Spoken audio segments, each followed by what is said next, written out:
Hi everybody, this is Lorraine, Alternative Homesteading. It's May 4, 2023. Believe it or not, it is 3:24 a.m. and I was going into bed, and then I wanted to record this for you guys. I will cut and paste the actual words in the description. It might not be right now, but you'll have to check back because I really do need to get some sleep. But anyway, Ciara asked AI this question, and this was in a targeted individuals group, I believe on Quora. So she asked AI this question. I don't know if it was ChatGPT.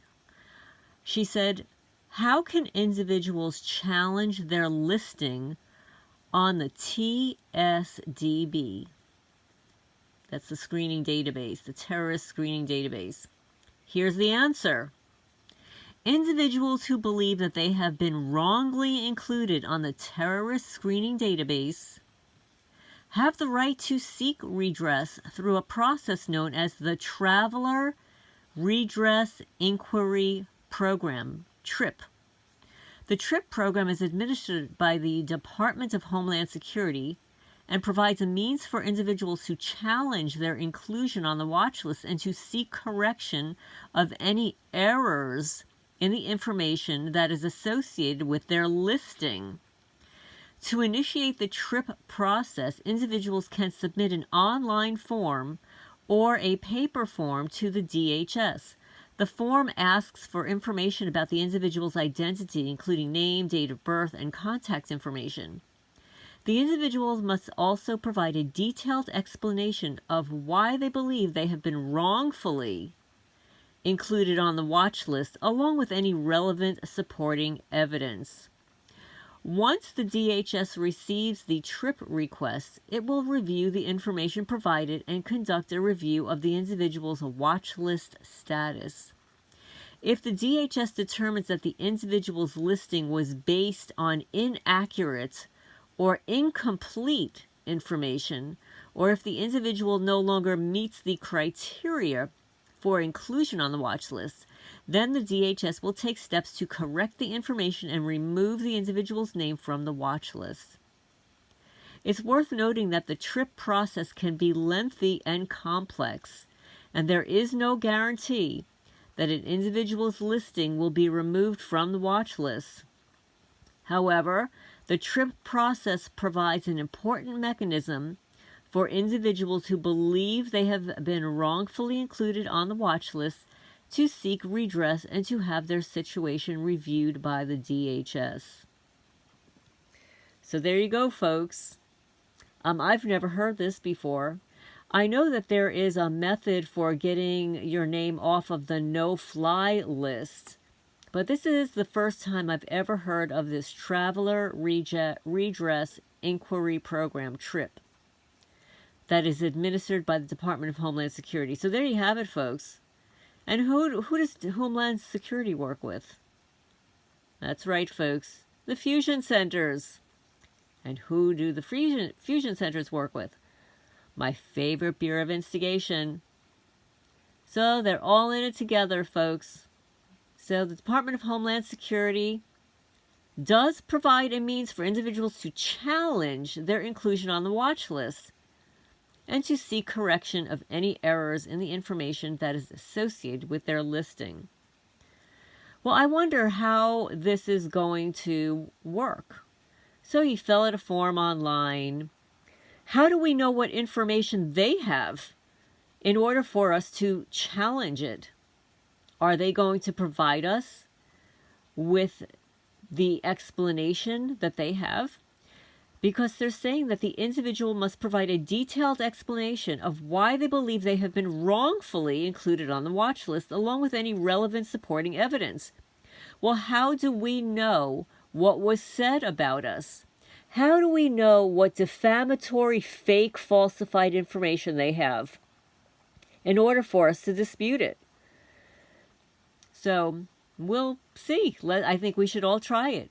I think we should all go online and go to the Department of Homeland Security website and find out where we can complete this trip request. TRIP, Traveler Redress Inquiry Program. And it says that once the DHS receives the trip request, it will review the information provided and conduct a review of the individual's watch list status. If the DHS determines that the individual's listing was based on inaccurate or incomplete information, well, how would they know? If they're not sharing the information they have with the requester, how can they dispute the information? So they're saying if the DHS determines that the individual's listing was based on inaccurate or incomplete information, or if the individual no longer meets the criteria for inclusion on the watch list, well, they need to provide us with the criteria so we can dispute the criteria that we do not meet the criteria. Okay, so if the individual no longer meets the criteria for inclusion on the watch list, the DHS will take steps to correct the information and remove the individual's name from the watch list. So there are some questions here, folks. So how does the DHS determine that the listing was based on inaccurate or incomplete information when they're not sharing the information they have in their listing with you or I? And that is, that's it in a nutshell, folks. I'm going to post this online for you now. This little mini painting was painted by Sawlight on eBay. And I hope everybody's having a good night. Please remember to hit the thumbs up button. It helps to combat the cyber trolls, because it appears as if every time I post a video, it goes from 100% to 60% to even 30%. So there are groups of people that are being tagged that my videos are posting, and they're automatically hitting the thumbs down button. So we need to combat these people. It's not fair.